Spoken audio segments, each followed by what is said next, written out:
Hey guys, I'm Ray Belli, and this is Words for Granted, a podcast that looks at how words change over time. If you love the podcast, you can show your support via Patreon. Just head over to patreon.com/wordsforgranted or follow the link under the Contribute tab at wordsforgranted.com. Every little bit adds up, I promise. For just $1 or $2 a month, which is less than what you'd pay for a bad cup of coffee, you'll gain access to contributors-only bonus episodes. Not only that, but you get to walk away knowing that you're helping to sustain the output of this independent show. Thanks to Bobby, Jackie, and Eden for their recent contributions. With that, let's get on to today's show, the first episode in a brand new mini-series on grammar. Yes, grammar. Grammar is something that we haven't talked a lot about on this podcast because usually this show focuses on the process of semantic change. Semantic change is what occurs when the meaning of a word changes over time. However, the tagline of this show is not a podcast that looks at semantic change, but a podcast that looks at how words change over time. This broader scope of linguistic change over time can include things like spelling, pronunciation, syntax, and of course, grammar. Now, this isn't going to be a mini-series on grammar per se. What it's going to be is a series that shows how English grammar evolved over time by looking at the particular evolutions of grammatical words in modern English. Of course, using this format, I won't be able to tell you the full story of how English grammar evolved. You probably need to go to school and get a PhD for that, but you will walk away from this mini-series with a better idea of why we speak modern English the way we do. For example, why is to be such an irregular verb? Why are the plural forms of some animals, like deer, sheep, and fish, the same as their singular form? And why do we say sung instead of singed and broke instead of braked? As any speaker of English knows, English grammar is full of peculiarities and exceptions. Although these exceptions may seem random and capricious at first glance, I assure you that they are not. These peculiarities and exceptions are a byproduct of historical circumstances interacting with linguistic principles. Before we dive into any particular words, there are two things that I want to do. First, I want to clarify exactly what grammar is, and then I want to give you a brief overview of significant events in the history of English grammar. This second point is a particularly important prerequisite to the rest of this mini-series to come, because in later episodes, I may reference things such as the West Germanic migration to Britain, or the Norse invasions, and I don't want to have to get bogged down by exposition. So, let's start things off with a definition of grammar. Grammar is the set of rules that governs how words are arranged in a language in order to convey meaning. It is also the formal study of these rules. The etymology of grammar itself comes from this second definition, as it's a shortening of the Greek phrase grammatike techne, which translates as the art of letters or the art of the alphabet. However, we should keep in mind that grammar, that is the inherent set of rules defined by the first definition, was around long before the invention of the alphabet, and it was around long before anyone deliberately analyzed it in the first place. According to the theory of universal grammar, the capacity for grammar is naturally hardwired into human beings without having to be taught it. Grammar, therefore, is as old as human language as we know it. It's something created by nature, not culture. Sure, culture uses grammar to tell stories and to create literature that have aesthetic qualities, but the grammar itself is not an aesthetic convention. For this reason, William Jones, the father of modern historical linguistics, was a bit out of touch when he claimed that Sanskrit had, quote, the most perfect and refined grammar, end quote, of any language in the world. Sanskrit grammar is no better than English grammar, which is no better than Latin grammar, which is no better than Lithuanian grammar, etc., etc. The misconception that one language's grammar can be superior to another language's grammar is something that we'll discuss in greater detail later on in this episode. Now, I can't tell you why we're designed this way as humans, but what I can tell you is why grammar is necessary in order for complex language to work. Note that I said complex language and not just language. While words in a grammarless language are capable of conveying meaning, they convey a one-dimensional worldview, a worldview unaligned with how we as human beings actually experience the world. Let me explain. For example, the way we experience time as a human being has three main aspects: the present, past, and the future, and this universal experience is reflected in our grammar. We can grammatically modify a verb like jump to reflect the present, I jump, the past, I jumped, and the future, I will jump.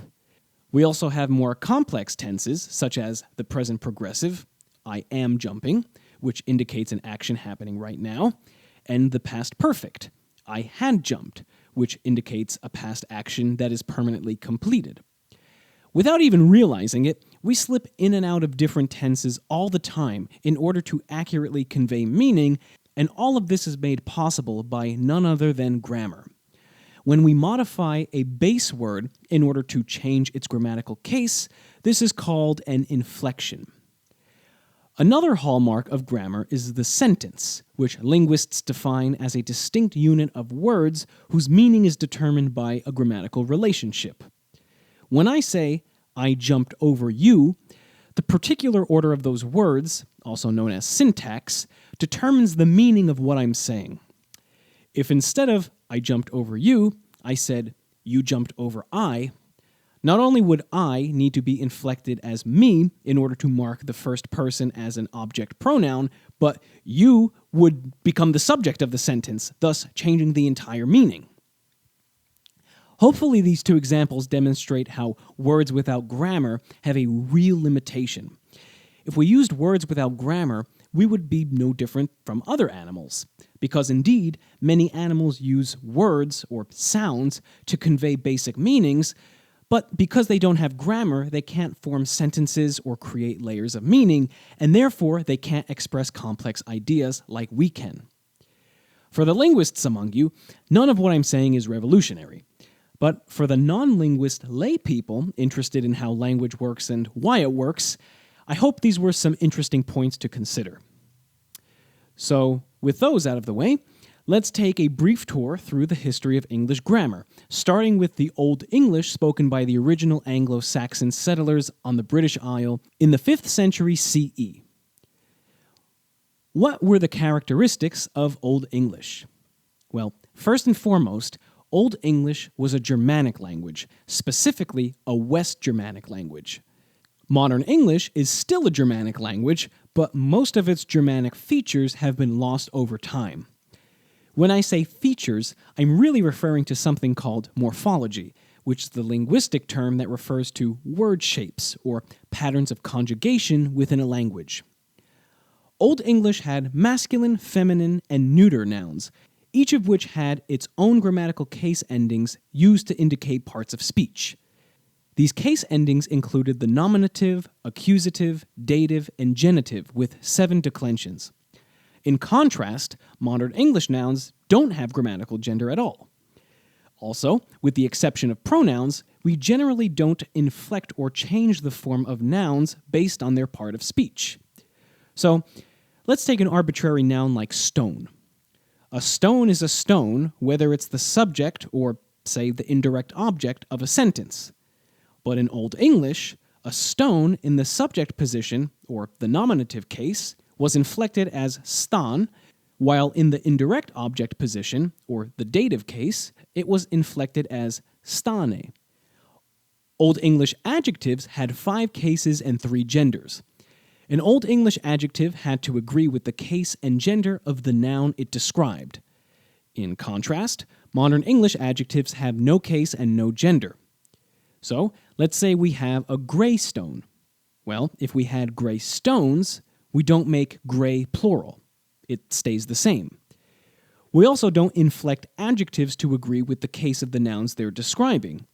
So in the sentences, a gray stone falls into water, and I give you a gray stone, the word gray remains the same, even though in sentence 1 it's describing a subject, and in sentence 2 it's describing a direct object. As for verbs, Old English verbs fell into two categories, weak and strong. Weak verbs indicated tense by adding different endings to the base verb. This is similar to how we use ed in modern English to mark past tense verbs and s or es to mark singular third-person present tense verbs. Nowadays, most English textbooks refer to weak verbs as regular verbs. Strong verbs, on the other hand, indicated tense by modifying a vowel sound in the base verb. Around 200 modern English verbs still have this characteristic, such as sing and swim.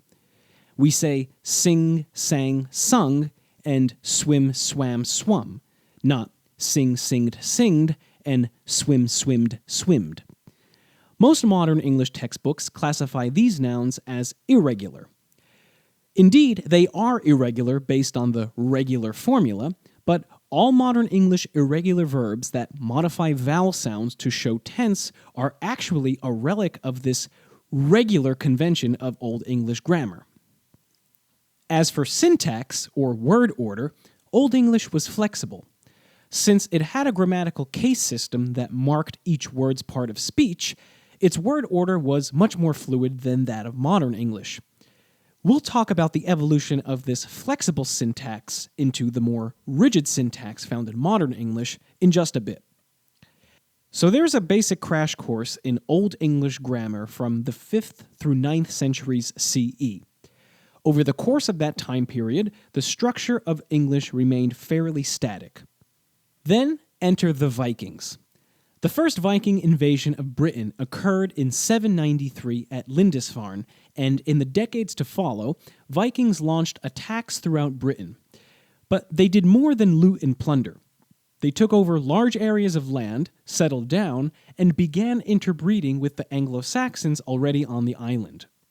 With these new Scandinavian inhabitants came a new Scandinavian language.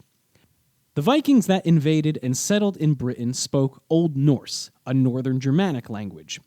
If you recall, Old English was also a Germanic language, but a West Germanic language. Though Old Norse and Old English were indeed distinct languages, their shared Germanic lineage meant that they were similar enough to be mutually intelligible. As a result, these two languages began influencing each other, and in a sense, they merged as one. In the parts of England inhabited by Vikings, Old English became Norsified, and the effects of this Norsification still can be felt in modern English today. Around 400 or so everyday words such as husband, ugly, thing, law, window, take, and want all come from Old Norse. However, the influence of Old Norse was greater than the introduction of a few hundred loanwords. Old Norse stirred up a few of the grammatical foundations of Old English. Some of these grammatical changes include the conjugation of the verb to be, the s and es endings for the third-person singular present tense verbs, third-person plural pronouns, and probably the syntactical construction of interrogative sentences, aka questions. These are pretty huge linguistic changes, far huger than borrowing a couple hundred loanwords. I plan to tackle at least some of these topics in greater detail later on in the miniseries. The next major event in the history of English is the Norman-French conquest in the year 1066. The Normans, which originally derives from the phrase Norsemen, were the descendants of Viking settlers in the Normandy region of France. However, at this point in history, they were well-established French speakers and Norse in name alone. Note that this is the exact opposite linguistic outcome of what occurred with the Viking settlers in England. Anyway, the historical backdrop for the Norman conquest is a complicated mess of royal bloodlines and politics, but basically, there was a dispute over the succession of the British throne, and William, Duke of Normandy, fought his way to the throne through a war. This resulted in a French-speaking ruling class in England for about 300 years. The linguistic situation in England became socially stratified. While the upper crust of society was speaking French, the vast majority of the country, peasants and serfs, still spoke English. The most commonly discussed linguistic consequence of the Norman invasion is the massive influx of French vocabulary into English. During these 300 years, something like 10,000 French words entered common English usage, and that's no small feat. Today, approximately 30% of the English lexicon is derived directly from French. To give some perspective on this, approximately 26% of the English lexicon actually derives from native English. In other words, we have more French words in our vocabulary than native English ones. However, more importantly to today's story, English grammar also changed during this period of French occupation. The most significant change during this period was the simplification of case inflections.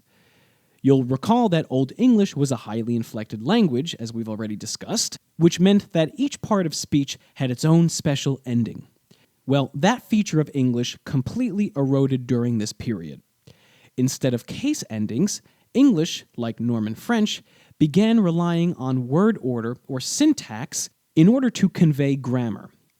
It began using prepositions, not case endings, to indicate parts of speech like the direct object and indirect object.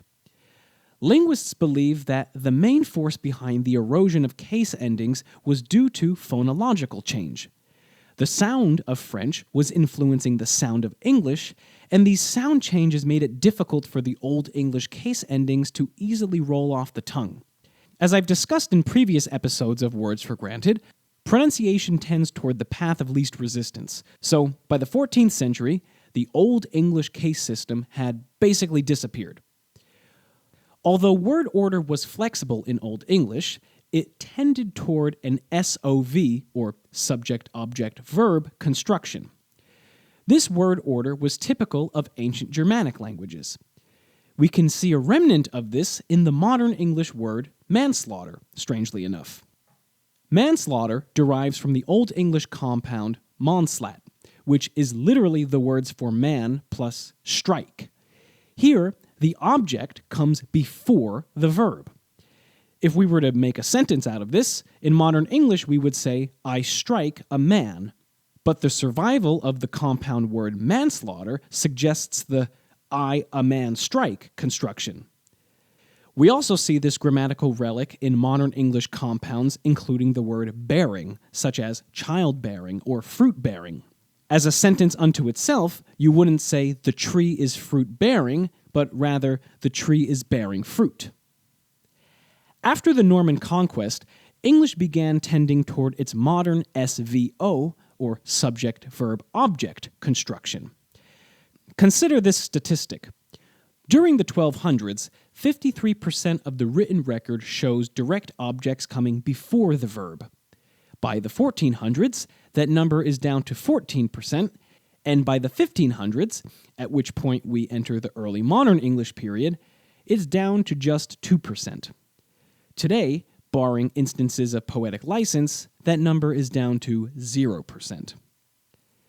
French also gave English a vast number of common prefixes, such as pre, ex, con, and d, and suffixes, such as shun, iddy, ance, and age. Of the same token, many Old English prefixes and suffixes fell out of usage. English spelling and pronunciation also received a heavy facelift during this period, and although those changes aren't grammatical, I thought I would mention them anyway. In short, the French influence on English created literally an entirely new language. English by the year 1350 could not be understood by an English speaker in the year 750, and for this reason, English in the wake of the Norman conquest is known as Middle English. Although English writing became scarce after the Norman conquest, the language persisted, and by the 1400s, it experienced a full resurgence. At this point, even the nobility had stopped speaking French. By the 1500s, Westminster English, that is, the dialect of English spoken in the Westminster region, became the nation's language of prestige. Englishness and the English language had become a source of nationalist pride, and for the first time ever, English was beginning to be considered an important language. This also marked the beginning of modern English as we know it. By the 1600s, noteworthy works of science, literature, law, and religion were all being written in English.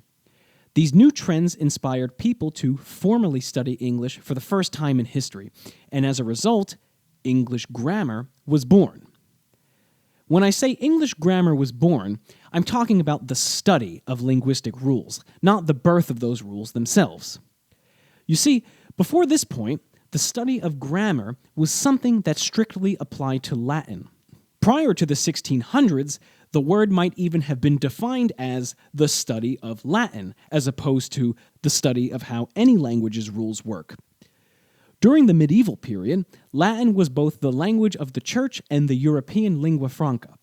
This made it even more prestigious than French on the British Isle, and for that matter, throughout the continent. So it was taken for granted by Europe that Latin was the only language worth studying. I'd like to digress for just a moment regarding this medieval sense of the word grammar. In addition to meaning the study of Latin, it also could mean things like magical incantation, magic spell, gibberish, or the occult. At first, this seems totally crazy because there's nothing magical about dissecting subjects, objects, and verbs and putting your commas in the right place. But maybe that's just because nowadays, we all know how grammar works, at least to some degree.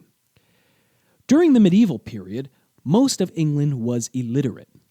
Learning how to read and write was something reserved for wealthy members of society, so literacy had an air of mystique to it. To people who couldn't read, a manuscript was just a hunk of paper with arbitrary shapes scrawled on it, yet somehow those shapes had meaning. But only to some people. Not only that, but most of these manuscripts were written in Latin, which was a language that they couldn't even understand on speaking terms. So I can see, for your average person, how there can be something occulty about that. Anyway, this outsider's perspective on grammar gives us the word grimoire, a somewhat obscure word meaning a manual to summon demons, and, strangely enough, the word glamour, which originally meant magic or enchantment. Anyway, back on track. When the study of English grammar was first undertaken, it was naturally modeled on Latin grammar, because, as already stated, that's literally what grammar was.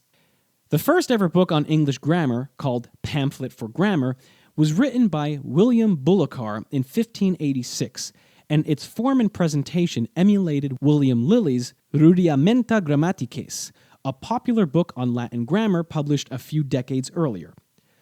Although Pamphlet for Grammar was written in English, the majority of English grammar books published through the 17th century were actually written in Latin. Even with the prestige of Latin as the language of learning, I find this a little bizarre.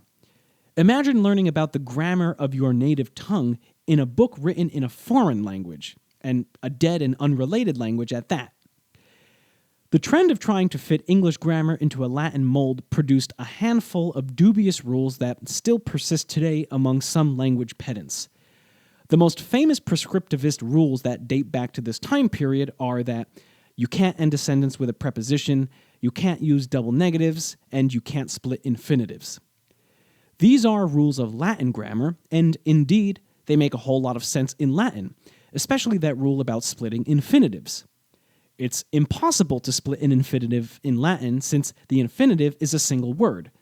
But in English, where the infinitive comprises the word to plus a verb, splitting infinitives naturally occurs all the time without obscuring the meaning.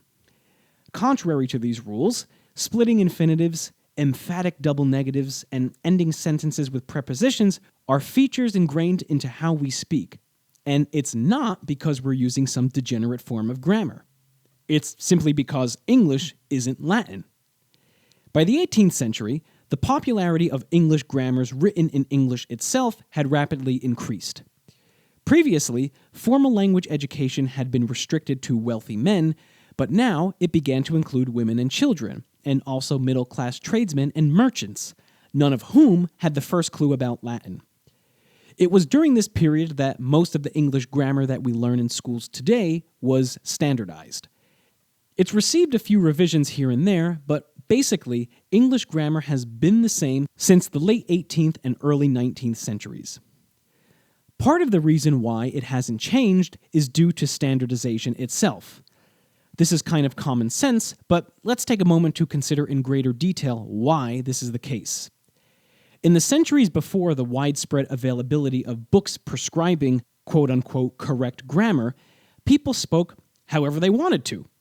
If a certain person in a certain region began conjugating a verb in a certain way and unconsciously passed that on to his children, and then those children passed it on to their friends and their children and so on, without any formal education to stand in the way, then boom, you have legitimate language change. It sounds almost too simple, but this is how the majority of language change in the world has occurred, whether it's semantic change, phonological change, or grammatical change. These changes happen more reluctantly and more slowly nowadays, but they indeed are still going on. So there you have it, the Words for Granted crash course in why we have grammar and the history of English grammar itself. It's a brief and dense overview, but hopefully it has sufficiently set the stage for the discussions to come. Yet again, I'd like to remind you that you can support the show on Patreon. If that's not in your budget, you can still show your support by leaving a rating and a review on Apple Podcasts, aka iTunes, or your podcast directory of choice. You can also tell a friend. How easy is that? I'm on Twitter at @WordsForGranted and Facebook as Words for Granted. And you can email me directly with questions, comments, and concerns at wordsforgranted@gmail.com. Okay, have a great day, guys. I'll catch you next time here at Words for Granted.